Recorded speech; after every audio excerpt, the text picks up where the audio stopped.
carrying your burdens with elegance, grace, and style.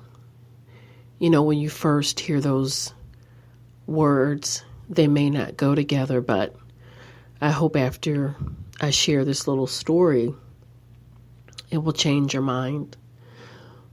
When I was a little girl, and I do mean little, about 7 or 8 years old, I would often notice that my grandfather would become somewhat sad, a little despondent, and I would ask him, "Granddaddy, what's wrong?"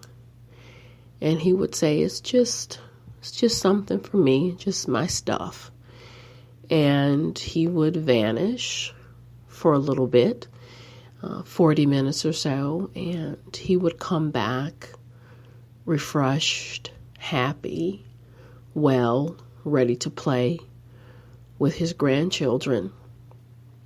And I didn't know it at the time, but I would find out years later, after he passed on, he had a drinking problem as well as a gambling problem, and that would often get him down.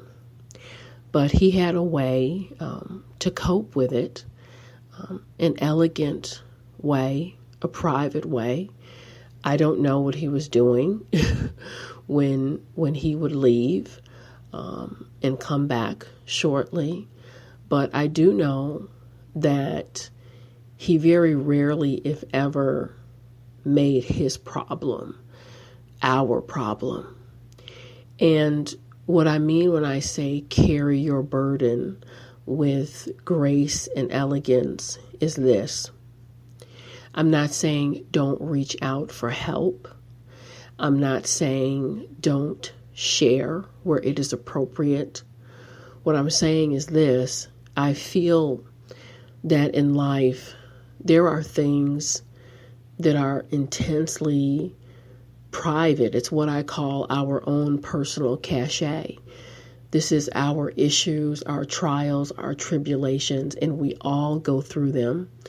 And I think it's a great disservice not to become intimately familiar and intimately comfortable with carrying your cachet. And part of carrying any burden is coming to an acceptance and also figuring out how to carry that, how to release that, how to organize your stuff, your baggage, if you will, so that you can go through life in an elevated way. And there are parts of our existence, things that can happen to us in life that no one, I don't care how much you share, I don't care how much of an amazing therapist you find or how much you journal or do XYZ, there are things that can occur in life that only us,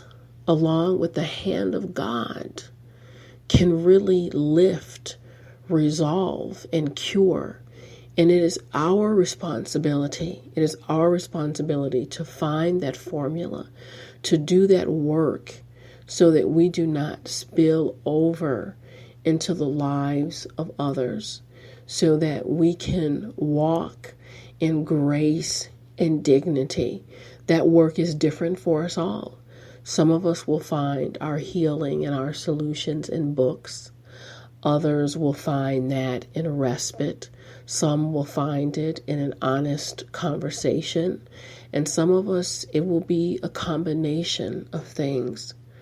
But as always, it is our obligation and our responsibility to shoulder our burdens with elegance, grace, dignity, and style. This has been Inspirational Shorts by Sheila.